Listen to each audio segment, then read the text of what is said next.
subscribe sannan ka danna alamar ƙararrawa domin ci gaba da samun sababbin ayyukanmu idan mun dora.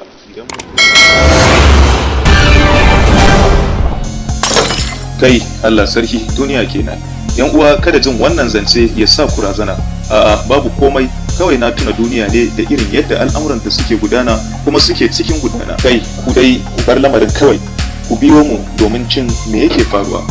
Yawwa, a duk lokacin da zuciyarka take raya maka cewa ka kai makura a fagen soyayya, kake jin kuma ka cancanci a baka lambar yabo a fagen, sai ka tuna da soyayyar wasu mutane guda biyu da labarin soyayyar su ta zanto wata hanyar daukakar su ne a duniya, to sai ka gane cewa kai a fagen soyayyar ma wasan yara kake yi. Tabbas da ka raina salon soyayyarka yayin da ka auna naka da tasu soyayyar, wato soyayyar Majnun Laila da kuma Romeo tare da masoyansu biyu, wato ma'ana Majnun Laila da kuma Romeo da Juliet. Dukkanin waɗannan soyayyarsu ta zamto darasi ga duniya, soyayyarsu ta zamto sanadiyar samun ɗaukakar su a duniya, musamman ma dai Majnun Laila da Laila.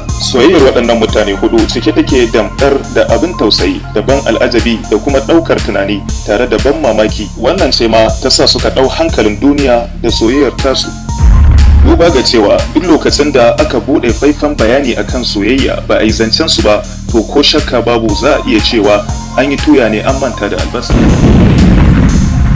Hakan ce ma ta sa muke farin cikin sanar muku da cewa za mu kawo muku kaɗan daga cikin labarin yadda al'amarin soyayyar waɗannan bayin Allah suka faru da kuma yadda suka kasance har ta kai su zuwa ga wannan matsayi. Ku dai kurin ku kasance cikin bibiyar mu a koda yaushe. Kada ku manta da yin subscribe da yin like domin hakan yana ƙara mana ƙarfin gwiwa.